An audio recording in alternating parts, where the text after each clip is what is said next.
What's up, guys? Welcome to another Battlefield Bad Company 2 commentary. This time is not live.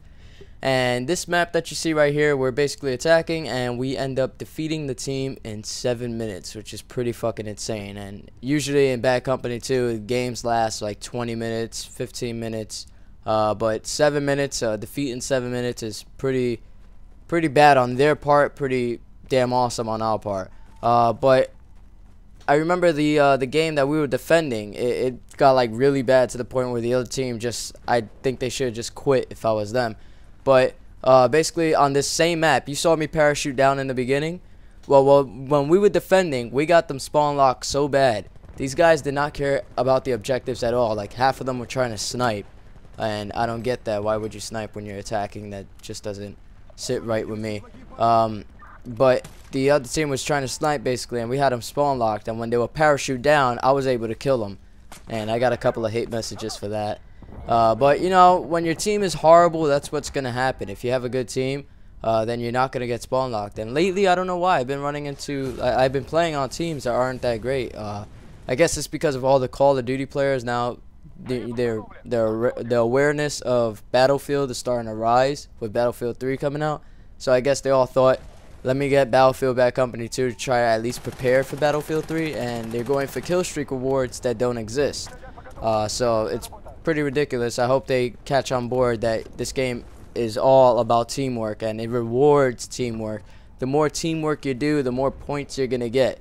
So for those of you guys out there who are new to Bad Company 2, just keep that in mind. Die for the objectives and you'll get points.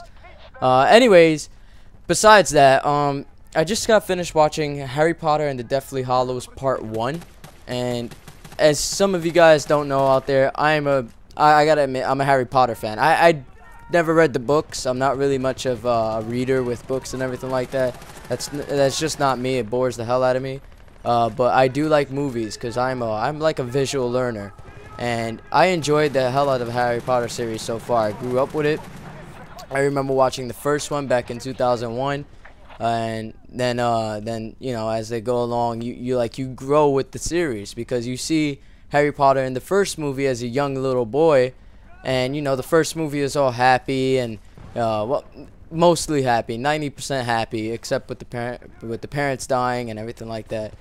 You know, you can tell in the beginning, especially with the music, and as the series progresses, you see how much more darker it becomes. And that's why I love the series, is because you grow with it. You know, you get more than enough time to see these characters develop and these characters grow, literally. Like usually in movies, you know, they'll have one actor play the younger guy and another actor play the older version. But in this movie, you got the same actor playing the younger guy and the same actor playing the older guy, because you grow with it from 2001 all the way now to 2011. You grow with the characters, and that's why I've always been a huge fan of the Harry Potter movies. But as I was watching the Deathly Hallows, I never looked at Harry Potter in this sense, mainly because I guess I didn't want to. But in the Deathly Hallows Part 1, it just stood out beyond extreme. Like it just stood out like a fucking, I don't even know. It just stood out like really big. And I don't want to spoil anything, but you know, it's not really much of a spoil. I'm not gonna like ruin anything for those of you guys who like Harry Potter. But I noticed that they made it seem like Voldemort and his people were basically the Nazis, and it's basically like they took the Ministry of Magic and, well, all right, I'm gonna spoil this, but you know, it's kind of obvious that it happens. So if you don't want to hear this, just exit out the video right now, and don't forget to click like on your way out. But anyways, what happens is that Voldemort and his people take over the Ministry of Magic, and you see how they're like resembling Nazis, literally, because everybody that's in the Voldemort party apparently wears this little pin that's like has a V, and I noticed that. I saw people walking around with V, so I'm assuming that that's for the Voldemort party. And as many of you guys know, in Nazi Germany, if you were part of the Nazi party, you had like this little pin with the Nazi symbol. And you also had like these police, like secret police type guys, wearing these red armbands. And as you guys know, definitely you see Hitler with it. The red armband was part of Nazi Germany. Another thing is that Harry Potter is kind of like mixed between Nazi Germany and 28 Days Later, except without any zombies and without actually like the world ending. It's kind of like the Harry Potter world is coming to its doomsday, and it's up to Harry Potter and them to save it, because everything looks so freaking lonely in the movie. Like, Harry Potter just looks lonely. Like, the feeling is lonely. And that's basically what was the feeling in 28 Days Later. You know, you don't really have a lot of people. You don't have any people at all, basically, because everybody's a fucking zombie and wants to, like, eat your penis off. So that's basically, like, the feeling that I got into Harry Potter, and also mixed with Nazi Germany feeling. And that's what made that first part really, really well done and well thought out. Another thing that made that kind of like 28 Days Later feeling, this is not really a spoiler at all, you know, it's just whatever, it's in the movie.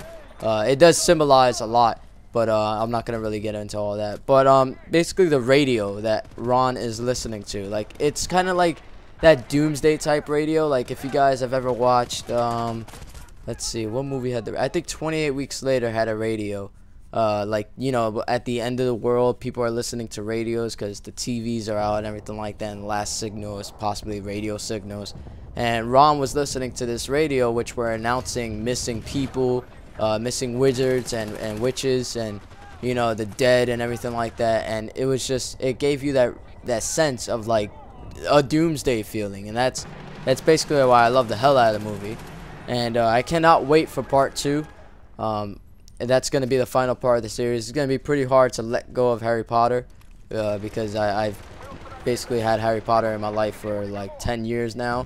And you know, I'm like a really huge movie fan, if you guys don't know that. I love movies. Like, that's just an escape. And usually I don't watch movies during the weekday if I have school the next day, because I don't know, it's like this feeling after you finish watching a movie, you just want to relax and you know, not have to wake up tomorrow and go do something. That's just how I feel. I don't like nobody goes to watch movies on a Monday. Like, nobody goes to the movie theater on a Monday and, you know, try to enjoy themselves. Everybody goes to the movies on a Friday or Saturday, because there's really nothing to do the next day, and you can relax and think about what you saw and shit like that. And that's the way I felt about Harry Potter, the first one. You know, it was a great movie, excellent movie, well done. And I'm hoping that the next one will be just as good. And I could already tell it's going to be just as good as the way the first part ended. So I hope you guys enjoyed this commentary. If you're a Harry Potter fan out there as well, that's cool, you know.